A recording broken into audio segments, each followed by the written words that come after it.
வணக்கம், welcome to Ammachi's kitchen. இப்போது நம்ம பார்க்க போகிற சமையல் வெள்ளை பூசணிக்காய் போட்டு மோர் குழம்பு பார்க்கலாம் வாங்க. மோர் குழம்புக்கு தேவையான பொருட்கள் என்னென்னு பார்க்கலாம் வாங்க. தேங்காய் ஒரு கிண்ணம் நறுக்கி வச்சுருக்கேன், எல்லாம் அரைக்க போகிறோம். ஜீரகம், இது கடலைப்பருப்பு ஊற வச்சு ஒரு 2 ஸ்பூன் ஊற வச்சு வச்சுருக்கோம். இஞ்சி ஒரு துண்டுங்க, பச்சை மிளகா, கொத்தமல்லி தழை இதெல்லாம் போட்டு மிக்சியில் அரைக்க போகிறோம்.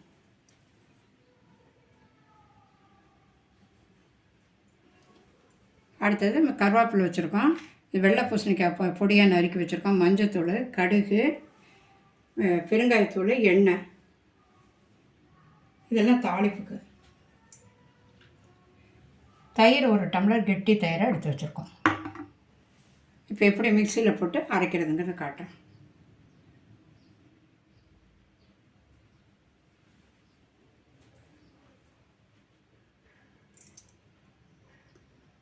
மிக்ஸி ஜார் எடுத்துக்கிறோங்க. முதல் தேங்காய் போட்டுருவோம். அடுத்தது கடலைப்பருப்பு போடுறோம். இந்த கடலைப்பருப்பு ஏன் போடுறோன்னா குழம்பு கொஞ்சம் கெட்டியாக வரட்டுங்கிறதுக்கு. இஞ்சி கொஞ்சம் போடுறோம். ஜீரகம்,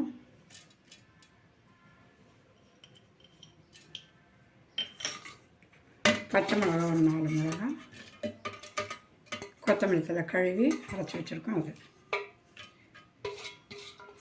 எல்லாம் போட்டு மிக்சியில் போட்டு அரைக்கப்படும்.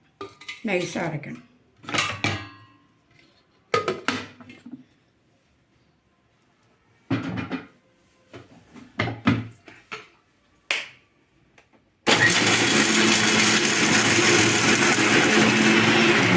அரைச்சி எல்லாம் போட்டு அரைச்சி இல்லைங்களா, அந்த விடுதை நல்லா நைஸாக அரைச்சி எடுத்து வச்சுக்கிட்டோம். தயிரெல்லாம் பக்கத்தில் வச்சுக்கலாம். அடுப்பு பற்ற வைக்கலாம்.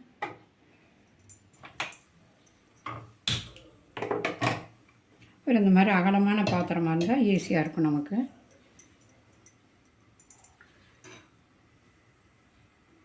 பாத்திரம் நல்லா காஞ்சிடுச்சுங்க.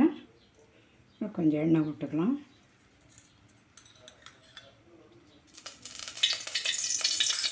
இந்த டயத்தில் காயை போட்டுடலாம்.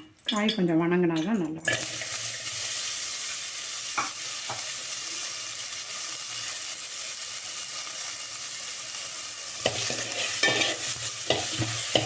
கொஞ்சம் மஞ்சள் தூள் போட்டுக்கலாம்.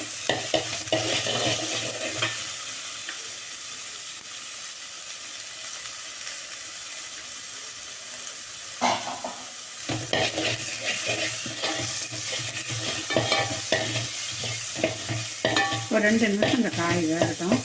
இல்லை நறுக்கு இருக்கும், கொஞ்சம் வேகட்டும். ஒரு மூடி போட்டு லைட்டாக சிம்மில் கொஞ்சம் தண்ணி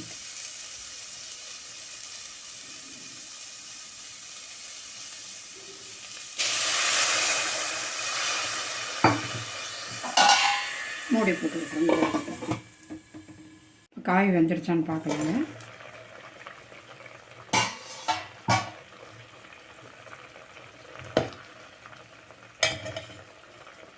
நல்லா வெந்துருச்சு. இந்த டயத்தில் இந்த அரைச்சி வச்சுருக்க விழுந்து அதில் ஊற்றிடலாம்.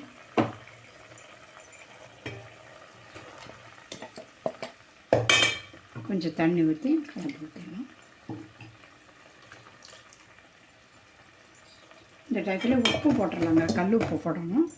கல் உப்பு போட்டணும்.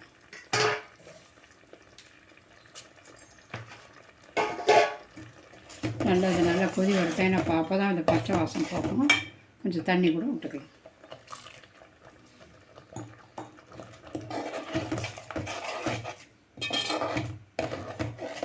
கொஞ்சம் மீடியத்தில் வச்சுக்கலாம். கடலைப்பருப்பு அடி பிடிக்கும், அதனால் மீடியத்தில் வச்சுக்கலாம்.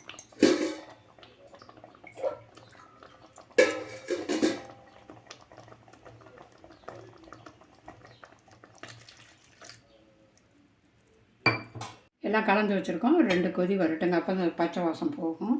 மூடிடும். சிம்மிலே இருக்கட்டும்.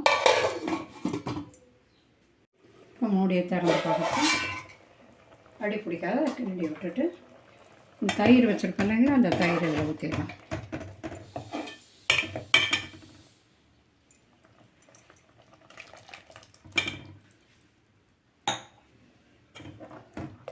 தயிர் வச்சு ஒரு நுரை கட்டுற மாதிரி வந்தோடனே இறக்கி வச்சிட வேண்டியது. இது ஒரு 5 நிமிஷம் ஆகும்.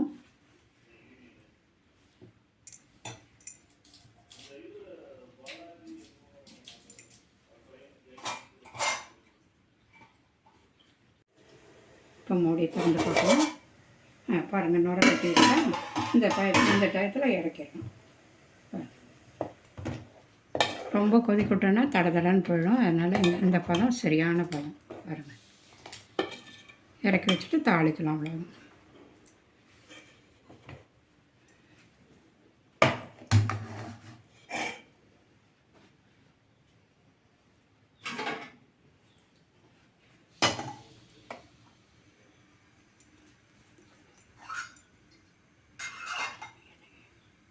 எண்ணெய் கூட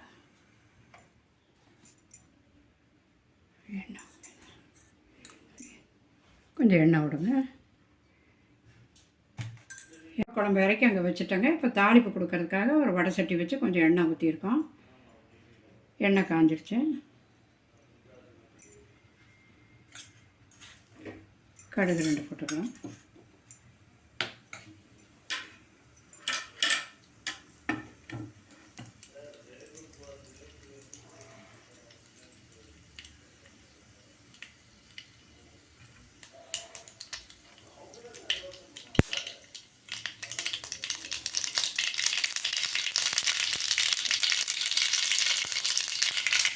மிளகா 2 போட்டுக்கலாம். கருவேப்பிலை போட்டுக்கலாம்.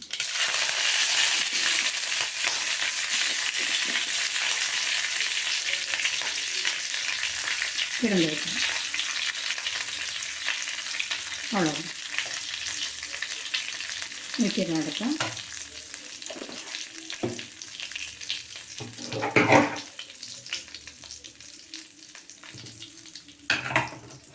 இந்த தாளிப்பை இந்த மோர் குழம்பு நல்லா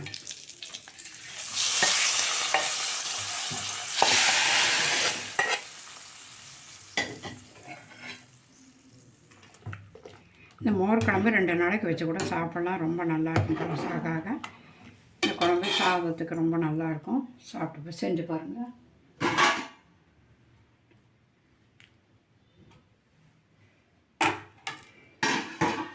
மோர் குழம்பு பார்த்துங்க ரெடி ஆகிடுச்சு. வேறு பாத்திரத்துக்கு மாற்றிடலாம்.